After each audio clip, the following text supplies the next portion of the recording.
जय श्री कृष्ण। भगवद गीता के पहले अध्याय का ये 10वां श्लोक है। तस्य संजने हर्षे क्रुवृद पितामह सिंहनाद विनदोह शंख दस्मो कृतवान। इसका हिंदी अर्थ है, उसके हर्ष उत्पन्न करते हुए कौरवों में वृद्ध प्रभावशाली पितामह भीष्म ने सिंह के समान गरज कर जोर से शंख बजाया। व्याख्या। यद्यपि दुर्योधन के हृदय में हर्ष होना शंख ध्वनि का कार्य है और शंख ध्वनि कारण है, इसलिए यहाँ शंख ध्वनि का वर्णन पहले और हर्ष होने का वर्णन पीछे होना चाहिए। अर्थात यहाँ शंख बजाते हुए दुर्योधन को हर्षित किया ऐसा कहा जाना चाहिए, परंतु यहाँ ऐसा ना कहकर यही कहा है कि दुर्योधन को हर्षित करते हुए भीष्म जी ने शंख बजाया। कारण है कि ऐसा कहकर संजय यह भाव प्रकट कर रहे हैं कि पितामह भीष्म की शंख वादन क्रिया मात्र से दुर्योधन ने हृदय में हर्ष उत्पन्न हो ही जाएगा। भीष्म जी के इस प्रभाव को घोतन करने के लिए ही संजय आगे प्रतापवान विशेषण देते हैं कुरुवृद्ध। यद्यपि कुरुवंशों में आप आयु की दृष्टि से भीष्म जी ने अधिक वृद्ध वाहिक के थे, जो कि भीष्म जी के पिता शांतु के छोटे भाई थे। तथापि कुरुवंशों में जितने बड़े बूढ़े थे उन सब में भीष्म जी धर्म और ईश्वर को विशेषता से जानने वाले थे। अतः ज्ञान वृद्ध होने के कारण संजय भीष्म जी के लिए कुरुवृद्ध विशेषण देते हैं।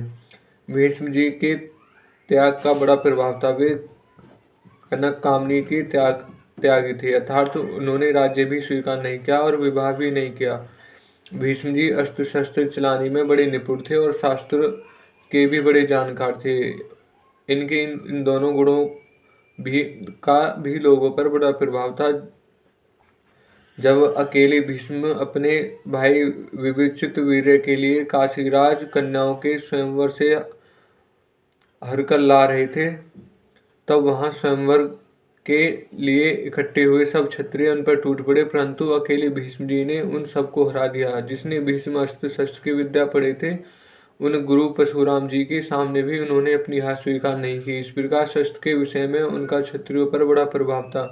जब भीष्म शय्यासर सोते थे, तब भगवान श्री कृष्ण ने धर्मराज से कहा कि आपको धर्म के विषय में कोई शंका हो तो भीष्म जी पूछ लें, क्योंकि शास्त्र ज्ञान का सूर्य अस्त चल को जा रहा है, अर्थात भीष्म जी इस लोक से जा रहे हैं। इस प्रकार शास्त्र के विषय में उनका दूसरों पर बड़ा प्रभाव था। पितामह इस पद का आशय यह मालूम होता देता है कि दुर्योधन के द्वारा चालाकी से कही गई बातों का द्रोणाचार्य ने कोई उत्तर नहीं दिया।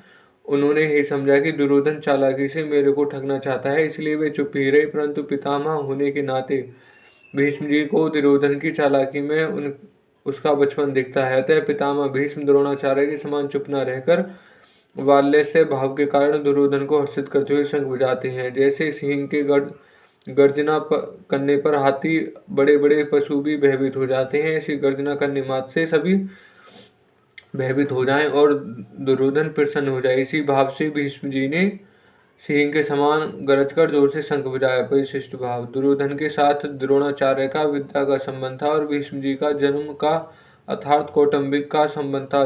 जहाँ विद्या का संबंध होता है वहाँ पक्षपात नहीं होता, पर जहाँ कौटुंबिक संबंध होता है वहाँ स्नेहवश पक्षपात हो जाता है। अतः दुर्योधन के द्वारा चालाकी से कहे गए वचन सुनकर द्रोणाचार्य चुप रहे, जिसको दुर्योधन का मानसिक उत्साह भंग हो गया। परंतु दुर्योधन को उदास देखकर कौटुंबिक स्नेह के कारण भीष्म जी शंख बजाते हैं।